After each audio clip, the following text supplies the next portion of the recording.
Hei alle sammen, og velkommen til et nytt webinar fra AGS IT-partner. Mitt navn Alexander Renberg, og i dagens webinar så skal vi snakke om noe som heter så mye som backup av Microsoft 365 Entra ID. Og jeg kan love deg at det litt mer spennende enn det høres ut som, og I hvert fall for deg som har Microsoft 365, så dette noe du bør få med deg. Men før vi starter, så skal vi ta en liten introduksjon om hvem AGS for de av dere som ikke kjenner oss fra før av. AGS jo en Microsoft Solution Partner. AGS startet opp I 1983, så vi over 40 år gamle. Du finner oss I Oslo, Bergen og Vestfold. Vi cirka 40 ansatte, medlem av Mobit-kjeden, som sagt en Microsoft-sertifisert partner, men har også partnerskap med HP, Lenovo, Logitech, Cisco, Telenor og mange andre kjente merkevarer. Så, da har vi gjort unna det. Da skal vi gå over til dagens tema. Hva egentlig Microsoft 365 Entra ID?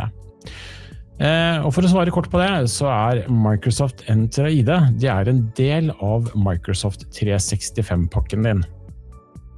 Og jobben til Microsoft Entra ID det å passe på identiteter.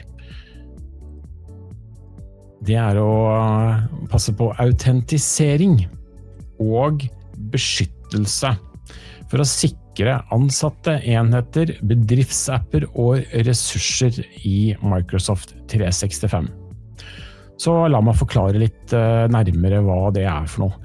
Identiteter, det kan være brukeridentiteter, altså en person med en konto I Microsoft 365. Det kan være ansatte, elever eller konsulenter. Det kan være eksterne brukere, altså en gjestebruker fra en annen organisasjon, for eksempel en samarbeidspartner som logger seg inn med sin egen jobbkonto på ditt Microsoft 365-system. Det kan være identiteter for apper og tjenester som du tillater på Microsoft 365-miljøet ditt, som har tilgang til det via API-er eller automatiserte jobber. Det kan være også identiteter som Azure, som automatisk håndterer en tjeneste. Og helt til slutt, det kan også da være enheter.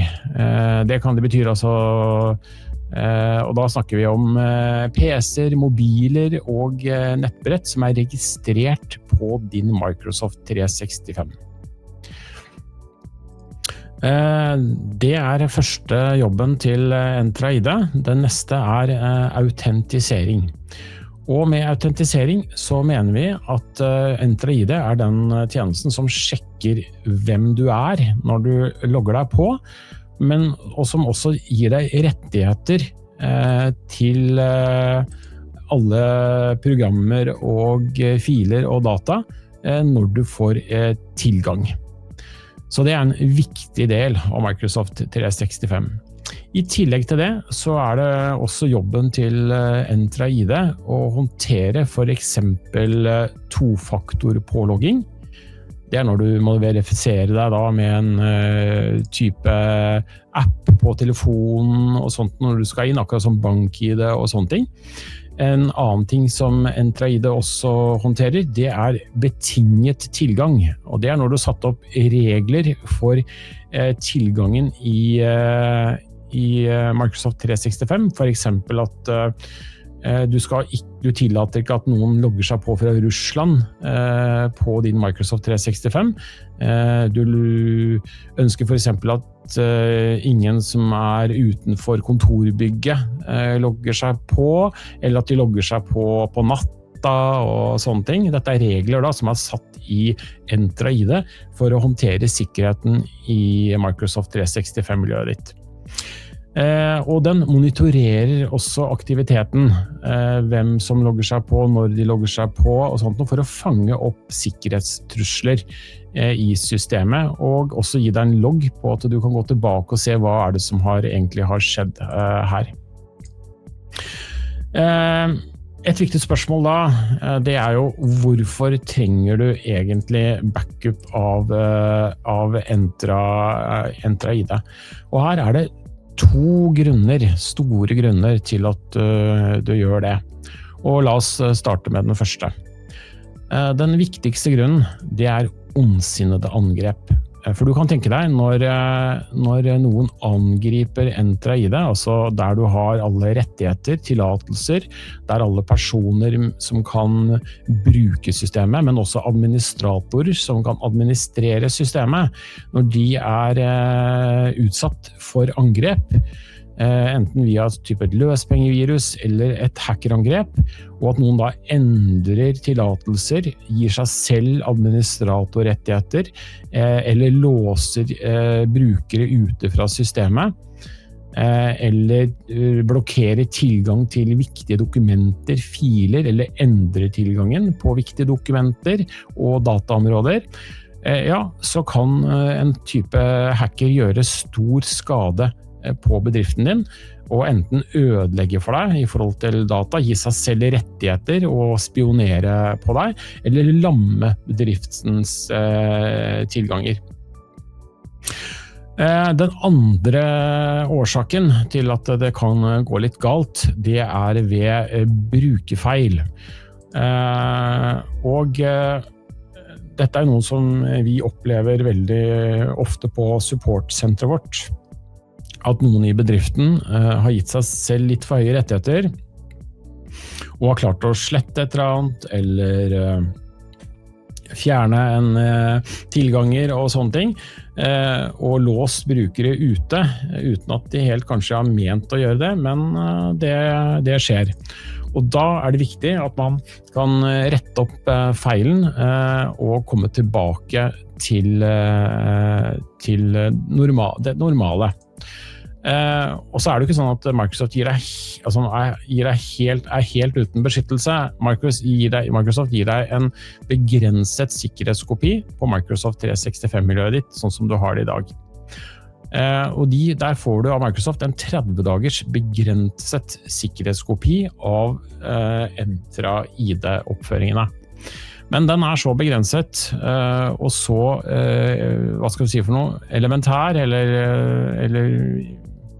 litt liten, så de har i brukeravtalen din sagt at, der står det ganske tydelig, at dine data ditt ansvar. Og at de anbefaler at du har da en backup av Microsoft 365 din via tredjepart. Jeg kan jo lese det opp. Vi anbefaler at du regelmessig tar sikkerhetskopi av innholdet ditt og dataene dine som du lager i tjenesten. Og det betyr at det litt opp til deg å ta backup av alt i Microsoft 365, og at Microsoft gir deg en begrenset, altså en enkel backup, men du må stå for resten. Og det fører da til noen følger. De har noen følger. Så hvis vi ser på den Microsoft 365-backupen, hva det som på en måte uheldig med den da, som du får med? Og her kan vi se første, det at Microsoft tilbyr ikke gjenoppretting på enkeltobjekter. Det vil si at du får ikke backup av enkelte ting, da, altså en bruker som på en måte har mistet rettigheter, eller en administrator som har blitt byttet rettigheter på, så det ikke bare å gjenopprette akkurat den. Du må liksom gjenopprette alt sammen. Og det kan bety ganske store konsekvenser og mye tid. Og som du ser, så utover dette 30-dagersvinduet så får du ikke gjenopprettet og slettet elementer i Entra ID. For vi snakker her bare om at hackeren kan ha slettet brukeroppføringer eller rettigheter, men det kan også være at den har endret det. Så det så disse to konsekvensene som du må huske på, enten at noen har slettet det for å lage det kjedelig for deg, eller at noen har endret på det og gitt en administrator eller en bruker mer administratorrettigheter og sånt nå, uten at du vet om det. I det neste scenario, som man også tar med, det at gjenoppretting kan ta opp til 48 timer. Det vil si at du må nesten påvente deg 2 dagers nedetid hvis du må gjenopprette hele miljøet ditt. Og det jo kjedelig når det kanskje noen få ting du ønsker å gjenopprette, noen få objekter. Det andre det at det finnes ingen angreknapp for de fleste operasjoner. Det vil si at hvis du først har slettet noe eller gjort noe, så får du ikke gjort noe med det hvis du først har gjort det feil. Så det du trenger I en backup da, det følgende. I Entra ID-backupen så bør den ta backup av alle brukere, alle gruppene, alle roller og roller som du har skreddersydd I Microsoft 365, alle appene som du har registrert I Microsoft 365, alle Enterprise-appene som du har registrert, betinget tilgang I reglene som du har satt opp. Det jo dette med at du ikke skal logge deg inn fra Russland og sånne ting. Og så det alle enhetene og oppsettet I Intune som den tar vare på.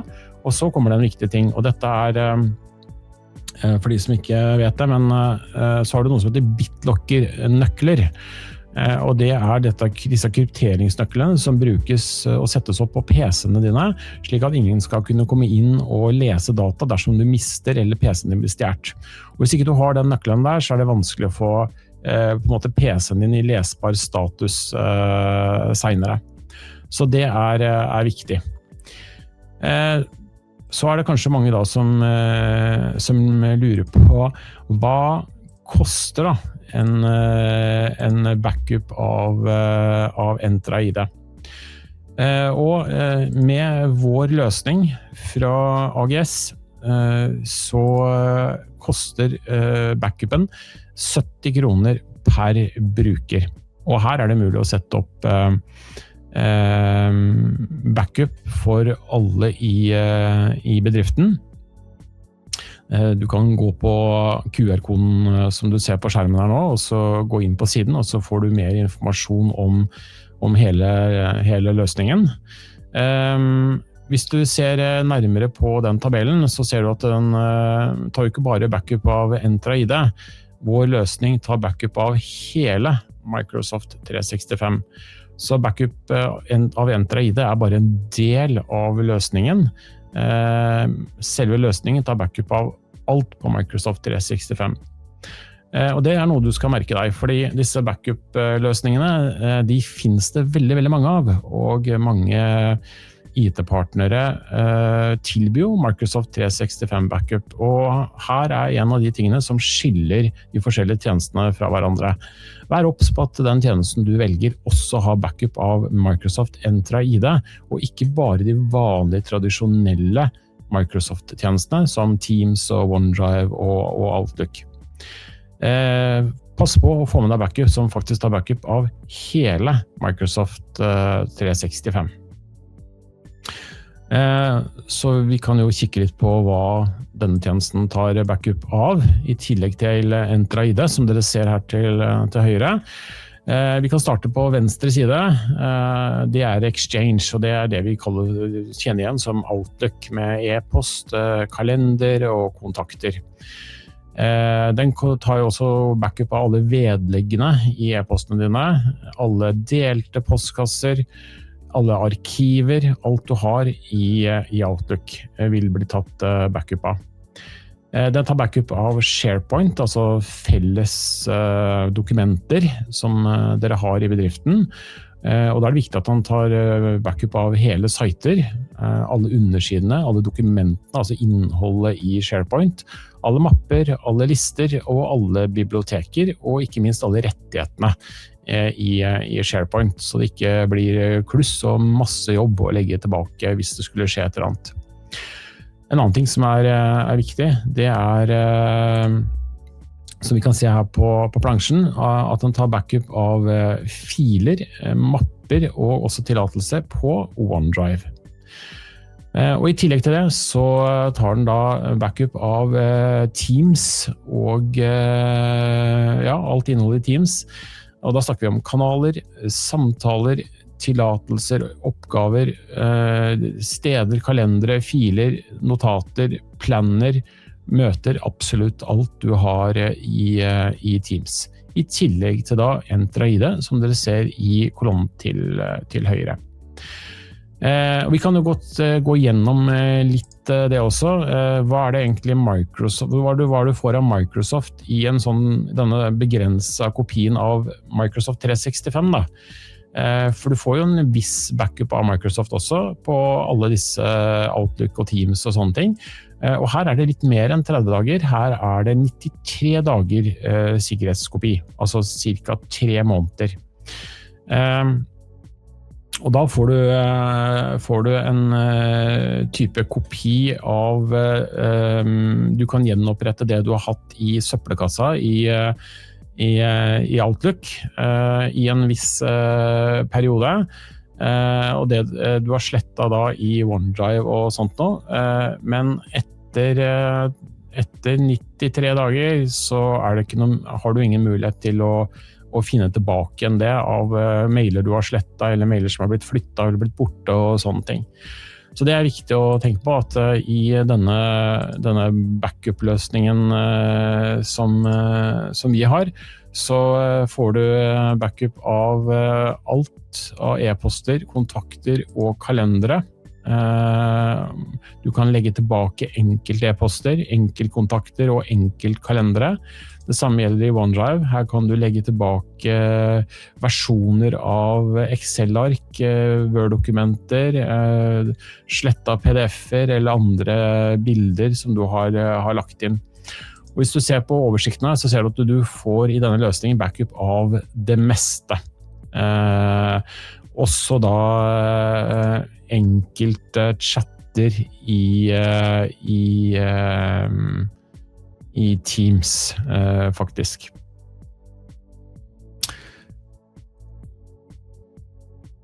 Så her en oversikt over alt du får med tjenesten. Det altså backup av hele Microsoft 365.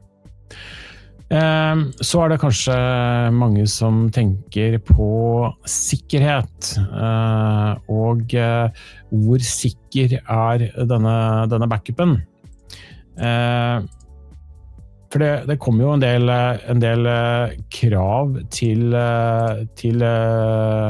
deg som bedrift på at du skal ha en backup av dataene dine. Og da det viktig at den så sikker som mulig. Og det første vi kan starte med da, det jo at den sikker og kryptert. Det vil si at alle dataene som overføres til backup-datasenteret, det kryptert både på veien til datasenteret, men også der det lagres på datasenteret. Og at den da oppfyller en del strenge krav til det. Dette jo blant annet et krav som du har i NIS2, nemlig at det skal være kryptert og sikkert når du flytter data mellom forskjellige steder og når du lagrer data. Så det en viktig komponent. En annen viktig del av backupen som man bør kreve, det at den lagres et sted som trygt, og her lagres da backupen i EU. Og ikke nok med det, den lagres også i flere datasentre. Det vil si at den lagres ikke som kopi bare ett sted, men flere steder. I tilfelle noen datasentre skal gå ned eller bli borte, så har du kopien din spredt på flere steder. Løsningen den har 99,99% garantert oppetid. Den bruker sikker tofaktorpålogging for at du skal komme deg inn og søke etter filer for å legge tilbake.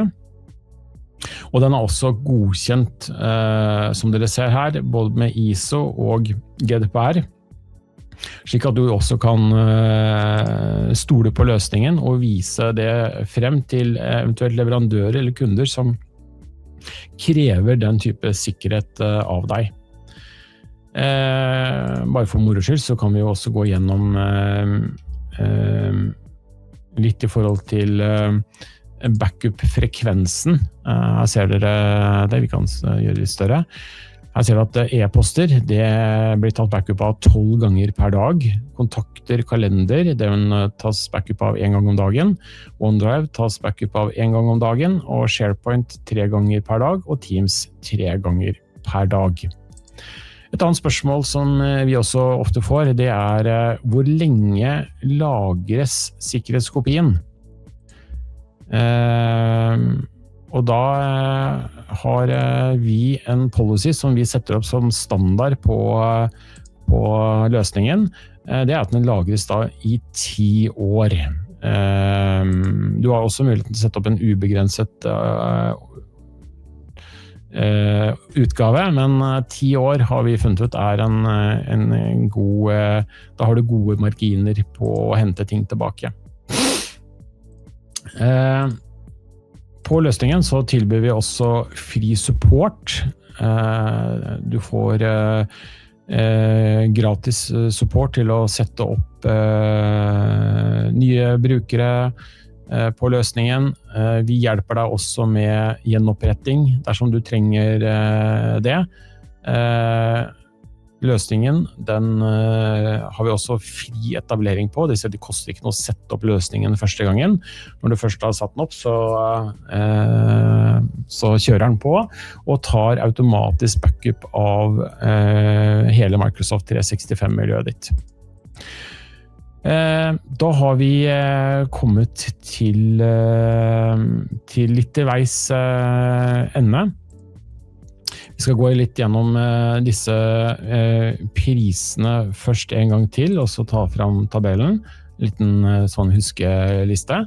Altså, du interessert I å se nærmere på backup-løsningen på Microsoft 365 som vi tilbyr, så kan du gå inn på hjemmesiden vår, eller bruke QR-koden som du ser til høyre der. Men som sagt, du får da backup av hele Microsoft 365 pluss Entra ID for 70 kroner per bruker.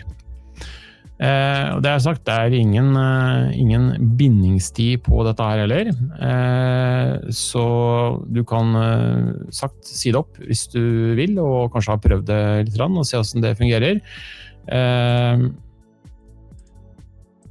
Og har du noen spørsmål rundt Microsoft 365 og backup, så det bare å stille de I chatten her nå, eller du kan sende inn spørsmål til meg på alexander@ags.no, eller du kontakte salg@ags.no hvis du interessert I å teste løsningen, eller etablere løsningen hos deg. Da vi ferdige. Så langt, så håper du synes det var interessant, og at dette kan hjelpe deg med å være mer sikker I hverdagen, og ta høyde for at dersom noe skjer hos deg, så har du faktisk sikkerhetskopi. Ha det bra!